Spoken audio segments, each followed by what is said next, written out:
Já, við höfum aðeins rætt við sagnfræðinga. Guðmund Hálfdanarson hef ég rætt við vegna Evrópukosningarnar á laugardag. Kannski eru þeir fleiri. Hann kominn hingað Valur Gunnarsson sem ekki bara sagnfræðingur, hann skrifar líka bækur. Velkomin. Takk. Valur, ég rak augun í færslu hjá þér á Facebook. Þú segir þeir sem nú hamast mest gegn ESB myndu verða þeir fyrstu til að krefjast aðstoðar þaðan ef eitthvað hræðilegt myndi gerast hérlendis, hvort sem það veri náttúruvá eða utanaðkomandi hætta. Út frá þessum punkti langar mig að hefja samtalið við þig. Við lítum ansi mikið á þessa kosningu virðist vera bara frá núna árinu 26 Jú. Og okkur gangi vel. Jú. Og því ættum við þá að nálgast þennan klúbb sem er nú bara í hálfgerðri hnignun. En þú notar söguleg rök fyrir því að sjá hlutin í öðru ljósi og ert svona meira í pólitíkinni. Já, manni finnst stundum eins og umræðan að það séu svona tvö fyrirbæri til í heiminum, það er Ísland og það er Evrópusambandið og ef það væri þannig þá myndi það náttúrulega ekki skipta sjálf sín einu máli. Nei. En það eru mörg önnur fyrirbæri þarna. Já. Það eru Bandaríkin, það eru Kína og Rússland og allt að sigla í kringum okkur og síðan er loftslagsvá og það er eitt og annað. Sko, ef að árið 2016 að einhver hefði sagt eftir 10 ár það verður stórstríð í Evrópu, það verður farsótt búin að ganga yfir, það verður svo mikil hitabylgjur í Evrópu að 10.000 láta lífið og það verður Bandaríkjaforseti sem er að reyna að brjóta upp alþjóðakerfið. Þannig að segja bara, róaði þið nú aðeins, þetta er nú alveg, þetta er nú svolítið mikið sko. Þannig að það veit enginn og ekki heldur hvernig framtíðin verður, en þetta er bara það sem hefur verið að gerast og heimurinn breytir svo hratt, þannig að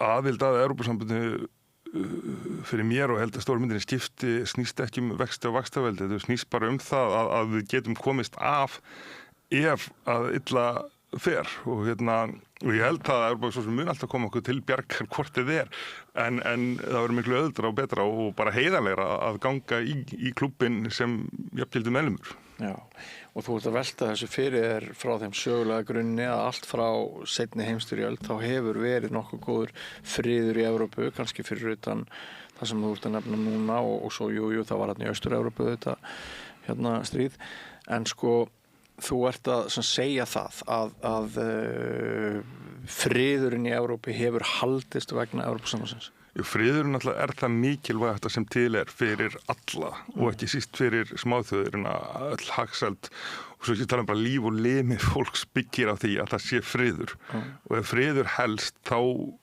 munum við sannlega hafa fínt en ef ekki þá fyrir allt á versta veg og ef það hefði gerst í seinni heimsstyrjöld að nasistar hefði komið hingað fyrst sem að vera örugglega efniður í fína skáldsögu en ef eitthvað slíkt hefði gerst þá væri enginn í dag að tala blessa stríðið. Nei. Og árið 1939 þá voru allar Norðurlandaþjóðirnar hlutleysi sinnar en það endaði með því að það var ráðist á þær allar og 10.000 manna drepnir en eftir seinni heimsstyrjöld þegar það var búið að leggja álfuna í rúst í annað skiptið og innan við 30 árum þá okkar fólk bara nú er nóg komið. Nú verðum við bara að læra að vinna saman og grunnmarkmið Evrópusambandsins var alltaf að halda friðinn í Evrópu og til síst í Vestur-Evrópu þá og það er ekkert sjálfgefið. Ef maður les bækur frá þessi tímabili kringum 1950 Time Life bók sem ég erði frá aðminum þá verði því spáð að þriðja heimsstyrjöldin verður gegn Sovétríkjunum eins og fjórða verður gegn endurist í Þýskalandi. Að það var stríð á milli Frakka og Þjóðverja 1870, 1914, 1939 og akkur ekki 1970 og í dag hljómar þessi hugmynd alveg bara absúrt að það sé verið stríð á milli Frakka og Þjóðverja því að það er alveg út í hött en það er út í hött vegna þess að þróunin var þessi.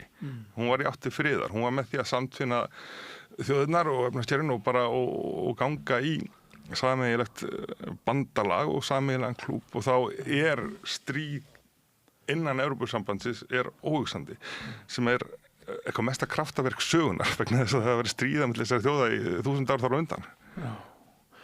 Og þú ert svolítið að bera saman þessa farsælusögu eins og hún hefur verið núna umliðna áratugi við sko hið ófyrirsjáanlega hvað varðar Bandaríkin. Já. Þú segir sko íslenska lýðveldið hefur aldrei verið til nema upp á náð og miskunn Bandaríkjanna, náð sem getur verið dregin tilbaka hvenær sem er og hafið þið einhvern tímann hugsað þá hugsun þá það akkurat náttúrulega síðustu mánuði. Já. Ekki satt? Jú, það sko talandi hérna brennandi hús, Já. þá eru Bandaríkin vissulega langstærsta hagkerfi heims Já. með $30 triljónir. Já. Evrópa og Kína eru næstum með 20 triljónir á mann. En Bandaríkin skulda $40 triljónir.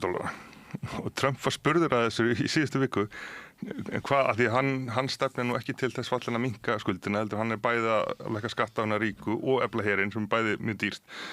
Og hann spurði hvað ætlar að gera og þá sagði hérna getum við alltaf notað herinn og hvað merkir það raunverulega? Ætlar hann að fara að ráðast að þjóðir sölsæðindir auðlitir undir sig eða bara beituna sem einhvers konar kúnutæki? Við hérna þá höfum við notið verndar Bandaríkjanna aðalega þeir að vernda sjálfan sig okkur að kostnaði lausu en hvað ef Trump segir alltaf hérna þeir nú þurfum þið að fara að borga fyrir verndina og við segjum nei takk við mig fara, nei, þið verðum að hafa hérna, þið verðum að borga fyrir hann. Þetta bara ein af mörgum sviðsmyndum, önnur svo að Íslenska ríkið og bara Íslendingar getur aldrei haft skoðun á neinum alþjóðamálum hér eftir nema með samþykki Bandaríkjanna. Við getum ekki tekið afstöðu með Palestínu ef að Bandaríkjamönnum þóknast það ekki af ótta við að verða beitt refsiaðgerðum og þá náttúrulega erum við endanlega búin að afsala okkur öllu sjálfstæði en innan Evrópusambandsins getum við sagt hvað sem er. Spánverjar hafa tekið afstöðu á móti Bandaríkjunum, bannaði að nota herstöðar og Trump hótaði en hann gat ekki gert neitt þannig að Spánverjar eru varðir af allri Evrópu sem er bara það sterkt batteri. Þannig að við stöndum miklu viðkvæmari fyrir einu og sér, þú ert að segja. Það öll lönd auðvitað gera það og Bretar náttúrulega komist að því fyrir 10 árum síðan þegar þeir voru, minnum að plata þess að ganga á ESB að þeir núna þurfum við ekki bara að hugsa Evrópu, nú getum við verslað við allan heiminn en það var bara allum saman Bretland. Bretland alltaf lítið og ef að Bretland of lítið til þess að til þess að geta gert viðskiptasamninga út allt og hvað þá Ísland. Þannig að það bara, þeir mistu óbúslega mikið af sínum áhrifumanna og síðan náttúrulega auðvitað er það að Trump náttúrulega ógnar Kanada, hann setur verndartólla gegn Kanada, heimtar að Kanada fylgi hans stefnum gagnvart Íran, hann heimtar líka þeir fylgi hans stefnum gagnvart Brasilíu og þetta við höfum verið heppin hingað til að hann búin að hóta bæði Kanada og Grænlandi sem okkar næstu nágrannar og kannski verðum við heppin áfram en það ofboðslega djarft að alltaf veðja á það. Við höfum ansi oft og ansi lengi verið heppin núna og maður veit ekki hvenar þeir eru heppni líkur. Nei, en líkur kannski bara einu sinni og þá það óþarfi að hafna öllum björgunarbátum vegna þess að við höfum ekki lent í slysi ennþá af því að ef að slysi kemur þá nú betra að hafa þá.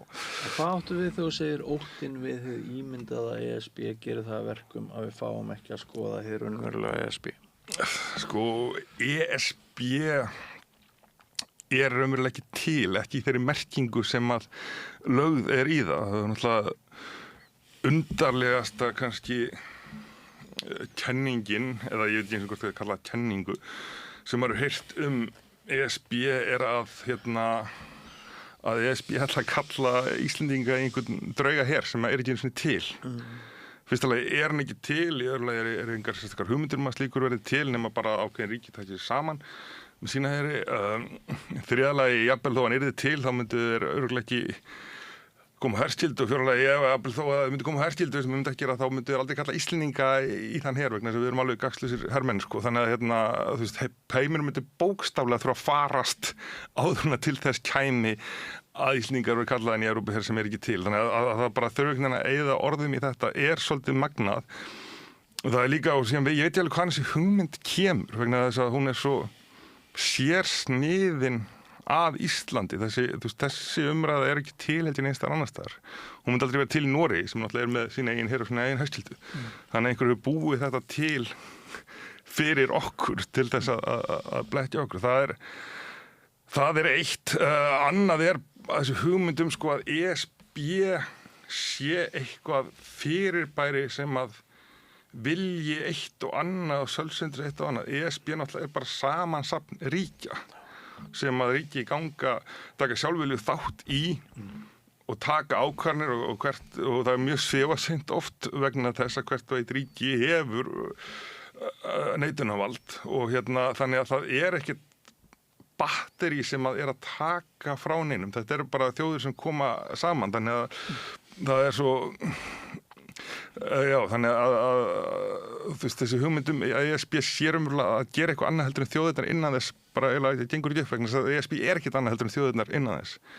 Og síðan náttúrulega líka einhverjum pælingar regluverksfargan. Ég man eftir þegar ég var úlningur og hló maður að því að ESB ætlaði að ráða því hversu bóknir bannar væru eða eitthvað þannig. En þetta var nú bara Boris Johnson sem bjóð til þá og hefur orðið svona það sem kannski margir vita Evrópusambandið og við vitum hvað Boris Johnson gerði síðan sko. Því að það sem náttúrulega ESB gerir er að fækka reglum. Auðvitað eru reglur en ef þú myndir prófa bara að ferðast Evrópu þar sem ekkert ESB væri, hversu mikið fargan það væri, hvað þá að flytja á milli staða eða gera hvað. Þú veist, í staðin eru víðast með sameiginlegan gjaldmiðil, við erum meira að segja með sko síma sem við getum hringt í hvað sem úr Evrópu og það kostar ekkert meira en að hringja innanlands. Og alls konar svona hlutir að því að það er alltaf verið að kljást eitthvað sem ESB er ekki, þá fáum við ekki að skoða hvað það raunverulega er. Og það er einmitt það sem við erum voru kjósum á laugardaginn. Það er að fá að skoða hvað þetta er. Já, en eitthvað tengist þetta félagssögu þjóðarinnar og söguskilningi og hvernig við horfum á okkur sjálf. Það sko brýst út einhver útlægi í okkur. Já. Mörgum hverjum að sér þessa þrá. Já. Að vera einn og óstuddur og þurfa ekki að líta lögum og reglum, einhverjum ekki ef það kemur utanfrá. Já. Hvað heldur að skýra þetta? Sko, að einhver leyti þá erum við nýsjálfstæð þjóð eða skilgreinum okkur sem nýsjálfstæð þjóð þó að séum komin á 82 ár síðan. Einhver leyti þá náttúrulega höfðu við mjög góða kúara sem voru Danir og þar að leiðandi þá einhvern veginn höldum við alveg ég heldur kannski þá að Danmörk og Ísland voru svona eina sem til var í heiminum. Þjóðir Austur-Evrópu til dæmis, þar hafa ekki verið jafn heppnar með sína kúara. Þar hafa verið Rússar, Sovétríkin að miklu leyti og þjóðir upp á sitt vesta og önnur aðrir. Þannig að leið og þeir fá sjálfstæði eftir 1989, þá var alltaf fyrsta sem allir vilja gera er að ganga inn í sterkari hóp svo að þetta geti aldrei hent aftur.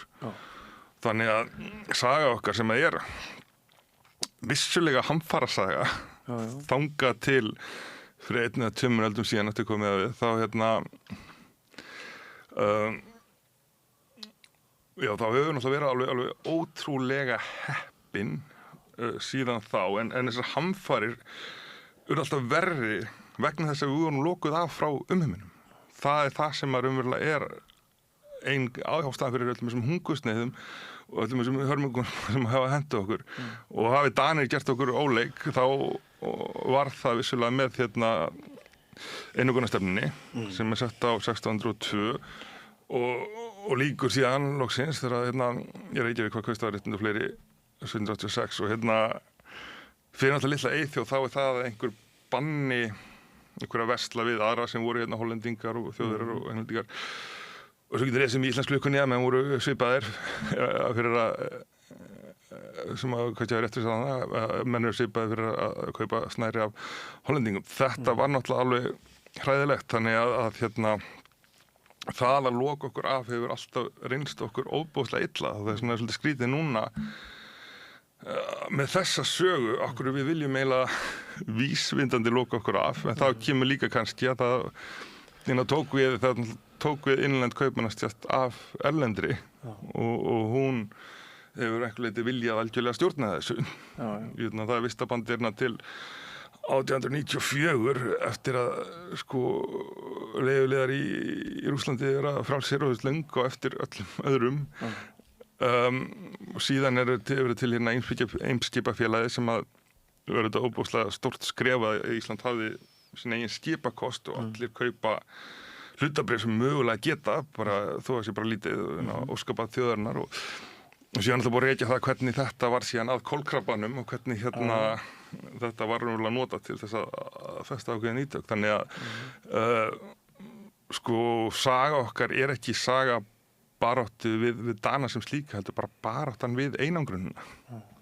Og núna getum við eiginlega loksins tryggt að lenda aldrei í slíku aftur. Ég fór að hugsa að þú varst að tala núna að sko Morgunblaðið er búið að halda því fram ansi oft að innganga okkar eigi að greiða ESB fyrir tapið að því að taka Svartfjallalandin. Ekki satt? Það Svartfjallaland. Man ég það ekki rétt? Jú, og Makedóníu og fleiri. Já, og ég fór að velta fyrir mér sko ef við förum í leik. Jú. Ef þú fer að sofa í kvöld og þú vaknar eftir 50 ár og þú ætlar að fara að skoða heimildirnar sem sakfræðingur Mokan og svona hvernig fjölmiðlar fjölluðu þessa þjóðaratkvæðagreiðslu, hvað þeir voru að skrifa og svona heldur að sakfræðingar væru hrifnir á þessum heimildum? Ég veit ekki, ég var nú að lesa í Morgunblaðinu í gær, ég voru 50 og ég veit ekki alveg hvort ég strefna því. Ég veit ekki hvort ég tekja í trúanlegu en já, þarna er náttúrulega verið að hnýta í ákveða. Við höfum alltaf verið þiggjendur og aldrei gefendur. Við græddum á stríðinu, við fengum Marshall-aðstoð án þess að lenda í stríðinu. Við fengum svona care-pakka frá Bandaríkjunum sem að foreldrar mínir fengu í skólan sem að án þess að þurfa neitt á að halda sem að voru annars að fara til fátæksfólks í Evrópu. Og ef að við skildum þurfa að borga eitthvað pínu pons til þess að hjálpa það sem er verðstættir, þá missi ég ekki svefni yfir því. Mér finnst það ekki træðileg tilhugsun. En það eru ríkar þjóðir innan ESB, það eru fátækar þjóðir innan ESB. Það mun enginn sko taka allan peninginn frá Íslandi og færa hann einhvert annað. Við munum alveg halda áfram að vera ein ríkasta þjóðin og við getum orðið enn ríkari. Þannig að við finnst þetta er svona að vera að reyna að búa til ótta við eitthvað sem er ekkert að óttast og þetta verður fallegt en líka bara er ekkert sérstaklega að gera á menn miða líka við Grikkland sem er landið sem er hinum endanum í Evrópu sko og hvað þeir geta keypt sér marga kaffiballa en Danmörk er líka innan ESB og þeir eru með álíka kaupmáttu við og þeir eru bara vinna helmikið minna. Það er hræðilegt í Danmörku, maður er að ná einhvern, þeir eru alltaf fattin heim klukkan 3 sko. En það er sko aldrei fleiri heldur en núna sem vantrista Morgunblaðinu, við sáum það í Maskínukönnun og það er mikil polarisering í umræðinni finnst manni. Jú. Ég hef mikið velti fyrir mér sko þess vegna að því þú ert sakfræðingur, þú ert vanur inn í heimildir. Mikið svona velti fyrir mér hvort við erum að undirbúa almenning sem skildi sko til þess að taka upplýsta ákvörðun á laugardaginn eða ekki. Sko við náttúrulega vitum ennþá ekki hvort að lýðræðið yfir höfuð lifi af internetið. Internetið er bara það er góð pæling. Já, það er bara of nýtilkomið. Þegar ég var að byrja að læra stjórnmálafræði og sakfræði rétt eftir fall kommunismans, þá tókum menn bara því sem gefnum hlut að tímum internetsins þá gætu einræðisstjórnir ekki verið til.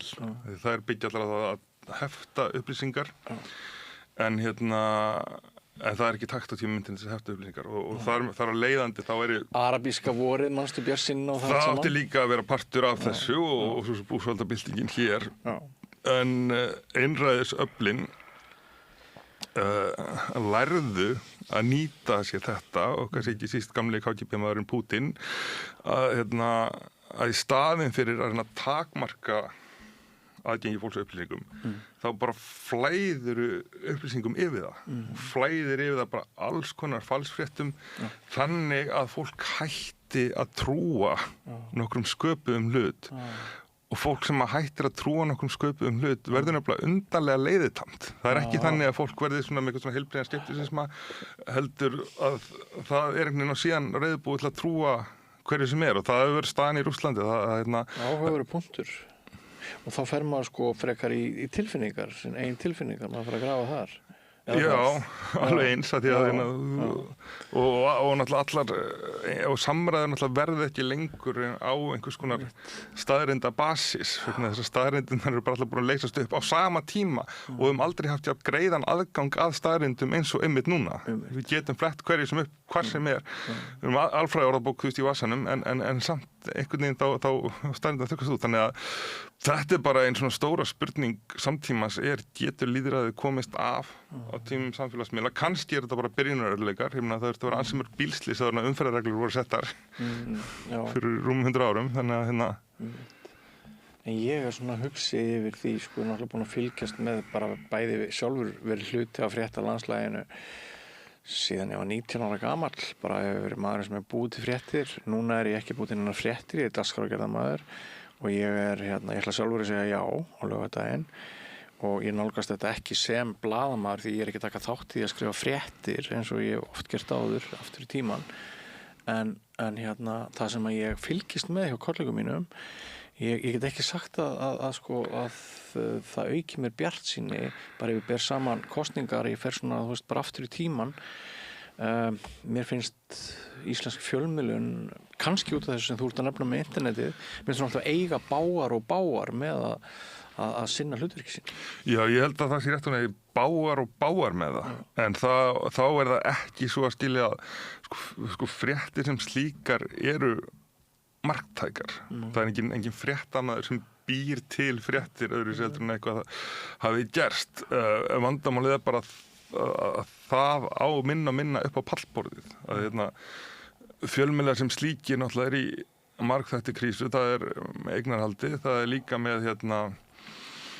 með borgun að einu sinni það voru til dagblöð sem gátu verið rekin bara fyrir áskriftarfé sem eru auðvitað best því þá er fólk að borga beint síðan sem oft voru svona 60% áskriftartekjum svo ég vitni til þeirra blaða sem ég vann á fyrst auglýsingar 40% áskriftartekjum 60% og síðan fóru auglýsingar að skipta meira og meira máli og komið fríblöðin og fréttablaðið og 24 stundir og sem að var ákveðin gallega því þá mistu kannski ekki sjálfstæði en samt þannig að þau gáttu rekið sér sjálf en núna þá eru bara engar tekjurnar fara alltaf beint á Facebook þannig að allir fjölmiðlar hafa sagt upp óbúslega mikið af fólki og mörg blöð hægt að vera til við erum með þetta með moggan og þráttur alltaf skalla þá er samt ágætt að hann sé þarna það er stundum ágætt ég veit ekki hvort það er gott fyrir þessar kosningar þeir eru búin að vera með 3 mánaða og ég ætla ekki að segja falsfréttir en skekkju, 3 mánaða skekkju mjög mikla skekkju í fréttaflutningi af eiginlega öllu sem var á þessu kosningu það er kannski sá moggi sem að ég ólst uppið á 10. áratugnum var að reyna að vera blað allra landsmanna einmitt á tíma þegar gamlu flokksblöðin voru að deyja þannig að ég kannski bara hugsa hann fréttablaðið, það var náttúrulega hlut það er farið við vitum ekki svona hvernig fer með sín og það og sjónvarpsfréttir þeirra mögulega úr sögun innan skams og svona og það kreppir alltaf með Já, og það er náttúrulega ekki gott af því að sama tíma það fá alltaf fleiri og fleiri ég ekki einu svona upplýsingar fleiri og fleiri skoðanir og fleiri upplýsingar en við fáum færri fréttir og færri sem vinna fréttir og heimildin alltaf blessunlega er stendur svona oftast vel en þetta eru bara fáir pólur eftir þannig að Það tók eftir í maskinukönnun að heimildin skorar hærra í áreiðanleika gagnvart almenningi heldur en ég hefði á einhverjum tímapunkti séð fyrir. Kannski er það vegna þess að moggin hefur svona verið svolítið í frjálsu falli og við þurfum öll eitthvað til að trúa á. Það eru margar kenningar í fjölmiðlafræði sem segja það að við yfirleitt lesum tiltekna fjölmiðla til þess að styrkja okkar fyrri viðhorf frekar en við séum að fara að ná okkur í nýja þekkingu sem að breyti viðhorfum okkar. Jú, en á tímum alltaf samskiptamiðla á internetins þá er þetta bara orðið svo auðvelt og styrkir sér sjálft og algoritminn hann velur síðan fyrir þig þannig að og þetta breytir bara líka svolítið eðli stjórnmáluna vegna þess að ekki síst í svona tveggja-flokkakerfi eins og í Bandaríkjunum að sko viðtekin viska var alltaf svo að í forkostningum þá fóru allir svolítið út á jaðarinn til þess að ná í svona hörðustuðningsmennina. En síðan þegar að koma almennu kosningunum þá sóttur inn á miðju til þess að þessi óákveðni miðjunni sem að ráða.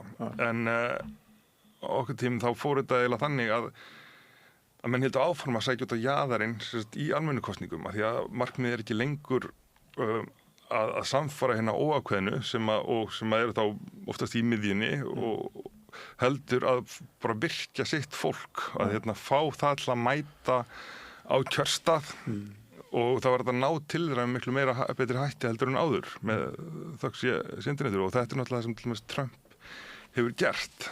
Hann sækir ekki inn á miðju heldur, hann bara virkjar sitt fólk sem að mætir sko og þannig vinnur hann kosningar og þetta náttúrulega sjáum við eftir að sjá við það sko að eiginlega þetta spurningum kannski að ná til þeirra bara sem eru reiðbúin til að trúa sem heitast og Svo þetta svolítið barbarískt sko með aðgengið af fjármunum að það sé ekkert kontról á því, við vitum ekki hvaðan peningarnir koma í auglýsingar og þar ákveðin handvömm í gangi eins og einn viðmælandi minn í kvöld orðar það lögmaður sérfræðingur.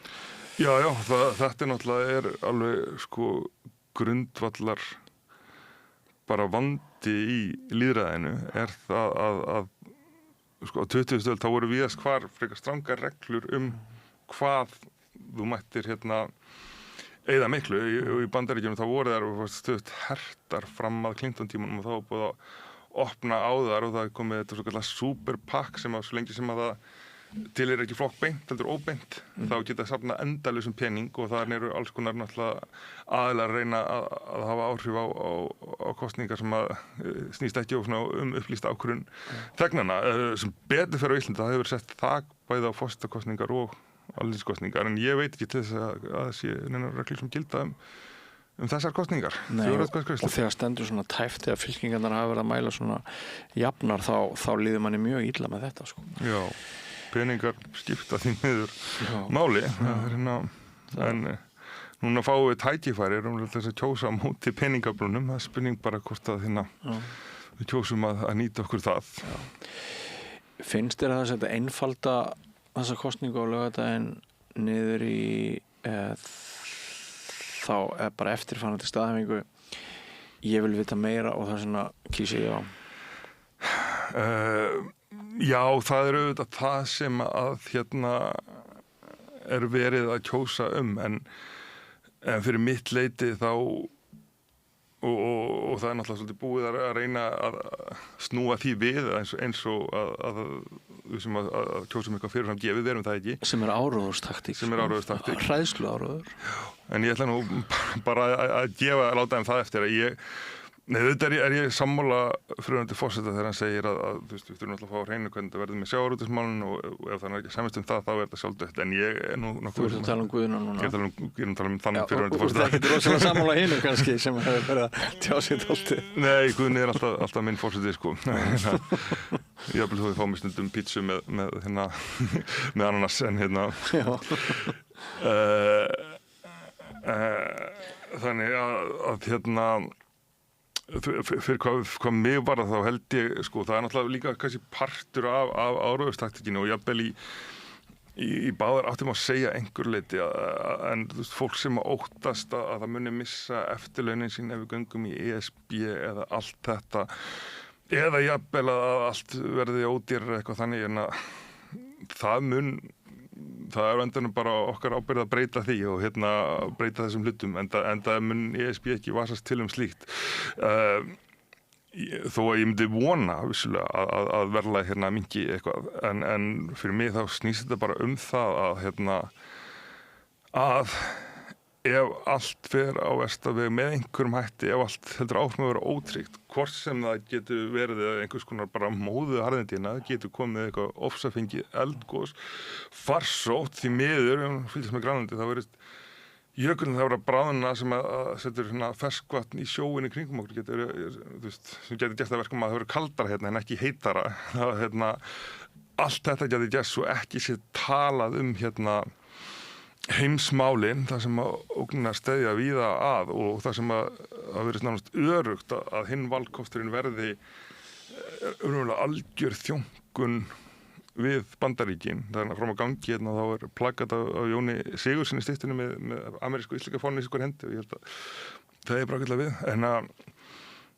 Og ég meina kannski fara hlutinir aftur og verða aftur eins og voru áður en þeir eru bara ekki, sagan virka bara sjaldnast þannig að hlutinir verða aftur eins og voru áður þegar hlutinir halda fram að þróast og ekki alltaf til betri vegar en það verður alltaf að vera órulegt tímabil framöndan og þess vegna væri mjög óvarlegt að að skera alla árabótana í burtu og halda út á rúmsjó fullu sem að þetta reddist þetta reddast, þannig að þetta reddast ekki fyrir heimsstyrjöldinni þá var slupum vel þar en eins og Gunnar Þór Bjarnason sýnt fram á ef að það staðið einn vitur í viðbót með káputahörna þjóðra þá hefur það verið hungursneyð á Íslandi, það mátti eiginlega engu muna og við græddum á seinni heimsstyrjöldinni svo allir vita en þjóður hernámu Danmörku og Noreg þegar geta komið hingað, það geta verið bara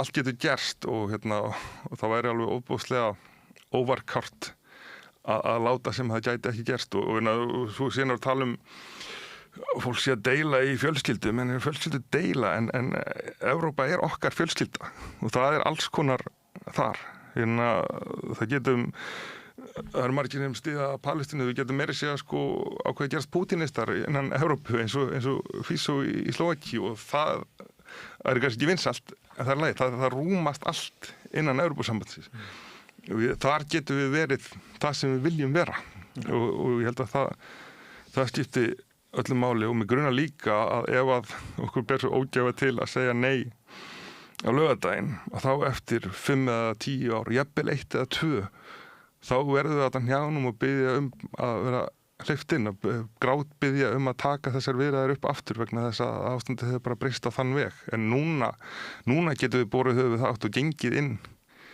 þegar okkur er boðið inn og sem jafningjar frekar heldur en að vera að grátbiðja að vera hleypt inn vegna þess að allt fór á versta veg. Heyrðu, ég þakka þér fyrir komuna Valur. Það er búið að vera gaman að fá þig í heimsókn og ég get sagt þér það að svona í lokin að þú ert síðasta viðtalið sem ég tek við einhvern ESB núna í þessum legg. Það hefur verið margir tugir. Mér líður eins og ég hafi verið að bara koma í mark í maraþóni. Ég er svolítið ánægður með að nú er ekkert meira sem að þessi fjölmiðill getur gert til að upplýsa almenning en takk fyrir að vera síðasti viðmælandi minn fyrir kosningarnar. Jó, takk fyrir. Í Evrópumálunum. Og á morgun verður dagskrá okkar eilítið öðruvís en hún hefur verið síðustu daga, kæru hlustendur og áhorfendur. Við verðum með vikuskamt í beinni útsendingu klukkan 4 á morgun þar sem við fáum 4 gesti til þess að kannski verðum við bara á léttum og skemmtilegum nótum, það veitir nú ekkert af því. Nú á morgun tökum við einnig helgispjall, ég held að sjálf til að upplýsum það hér og nú að biskup Íslands verður í helgispjalli hjá okkur sem við sendum út á laugardagsmorgni klukkan 9 og svo náttúrulega verður stóri viðburðurinn aðfaranótt sunnudags og væntanlega liggur fyrir hvernig þessi kosning fer og ég efa það ekki að Gunnar Smári og Sigurjón Magnús þeir hlaði alveg rosalegan sunnudagsþátt til þess að af sonum Eils til þess að fylgja eftir úrslitunum en þetta orðið gott í kvöld, ég heiti Björn Þorláks og við segjum þetta gott í bili, verðið sæl.